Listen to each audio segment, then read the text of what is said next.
बच्चों, हमने पाठ बाल गोविंद भगत पाठ नंबर 11 पढ़ा और समझा। आज हम इसके प्रश्नोत्तर करेंगे। पहला प्रश्न है, खेती बाड़ी से जुड़े गृहस्थ बाल गोविंद भगत अपनी किन चारित्रिक विशेषताओं के कारण साधु कहलाते थे, यानी कि उन्हें साधु क्यों कहा जाता था, उनमें क्या विशेषताएं थी। तो इसमें हमें ये समझना है कि वो एक गृहस्थ थे, खेती बाड़ी का काम करते थे और उनका जो आचरण था साधुओं के जैसा था। और जो भी वो फसल पैदा करते उस फसल को पहले कबीरपंथी मठ में लेके जाते और वहां से जो भी प्रसाद के रूप में मिलता उसी से वो अपने साल भर का गुजारा चलाते थे।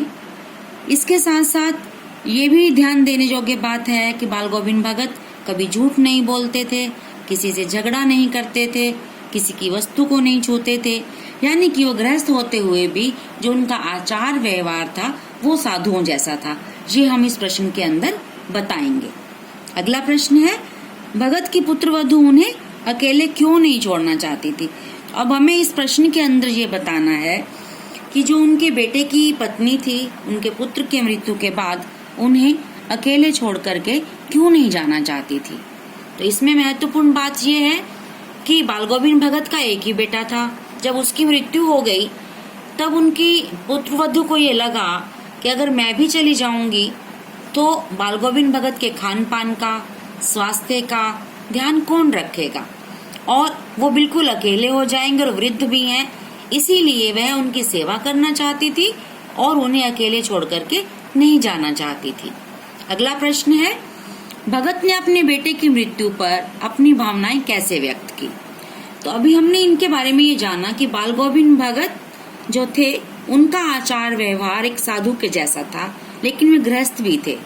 इसके साथ साथ इस प्रश्न में हमने ये बताना है कि जब उनके बेटे की मृत्यु हुई तब उनका आचरण कैसा था। तो थोड़ा सा आप लोगों को हैरान करने वाला लगेगा ये कि वो मृत्यु को ईश्वर की इच्छा मानते थे।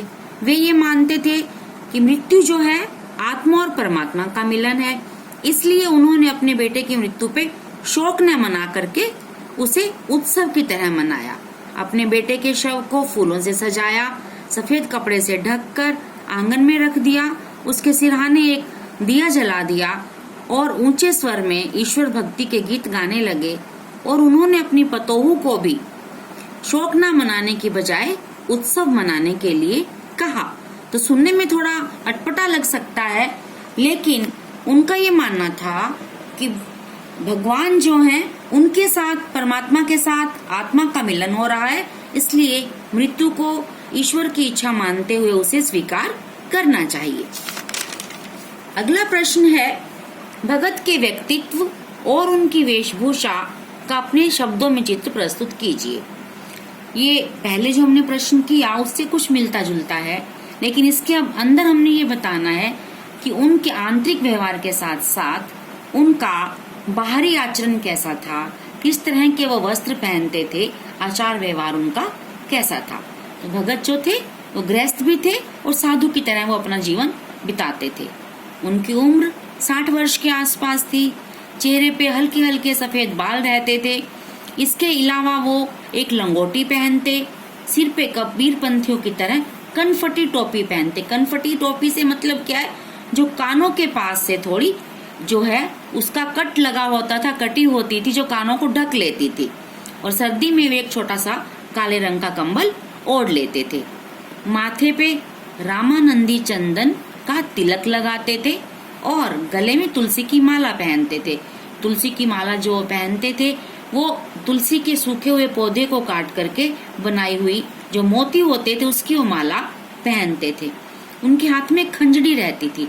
खंजड़ी एक वाद्य यंत्र है जो डफली की तरह होता है, जिसे वो बजाते थे और उसे बजाते हुए वो भगवान की भक्ति करते हुए, ईश्वर की भक्ति करते हुए गीत गाते रहते थे।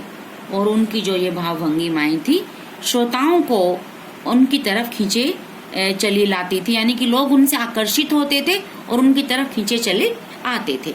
अगला प्रश्न है, बाल गोविंद भगत की दिनचर्या लोगों की अचरज का कारण क्यों थी। दिनचर्या होती है पूरे दिन में वो क्या काम करते थे। अचरज हैरानी, कौतूहल कि लोग उनकी दिनचर्या को देख करके हैरान क्यों हो जाते थे? बाल गोविंद भगत जी की सरलता, सादगी और निस्वार्थ भाव, असल में ये सारी जो चीजें थी, जो उनका सादा आचरण था, ये लोगों को आकर्षित करता था। वो ना तो किसी से कुछ लेते थे, किसी से पूछे बिना उनकी वस्तु को छूते तक नहीं थे, और यही जो उनका आचरण था वो लोगों को अपनी तरफ खींच लाता था, उन्हें मोहित कर लेता था। और सबसे हैरान करने वाली जो उनकी दिनचर्या की बात थी वो ये थी कि वो सुबह सुबह 2 मील दूर नदी में स्नान करने के लिए जाते, और जब वो वापस आते तो गांव के बाहर एक पोखर होते तालाब, उस तालाब के किनारे एक ऊंची जगह पे बैठकर भजन गाने लगते थे। और उनके ये प्रभाती गीतों को सुनकर, प्रभाती गीत कौन से होते हैं, तो सुबह के वक्त गाए जाते हैं, उन्हें सुनकर के लोग हैरान हो जाते थे। अगला प्रश्न है, पाठ के आधार पर बाल गोविंद भगत के मधुर गायन की विशेषताएं लिखिए। यानी कि जो गीत वो गाते थे उसकी खासियत क्या थी, उसकी विशेषताएं क्या थी। तो इसमें हमें ये बताना है कि वे ईश्वर भक्ति के मधुर गीत गाते थे, और उनका स्वर इतना मोहक और इतना ऊंचा होता था, ऐसे लगता था कि मानो ईश्वर तक उनकी आवाज पहुंच रही है। उनकी आवाज को सुनकर के लोग मंत्रमुग्ध हो जाते थे। और जो खेतों में काम कर रहे हुए किसान होते थे, उनके हाथ पैर भी उसी लय में चलने लगते, औरतें गुनगुनाने लगती, और सारे वातावरण में एक संगीत की मदहोशी, एक संगीत का जादू सा छा जाता था। चाहे फिर वो कड़कड़ाती ठंड हो या उमस भरी गर्मी, उनका हौसला कभी भी कम नहीं होता था, और उन्हें उनके हौसले से डिगा नहीं सकता था। तो बच्चों, इस प्रकार आज हमने प्रश्न नंबर 1 से 6 तक के बारे में डिस्कस किया। इन सभी प्रश्नों को आपने अपने नोटबुक में लिखना है। बाकी प्रश्न हम अगली लेक्चर के अंदर करेंगे। शुक्रिया।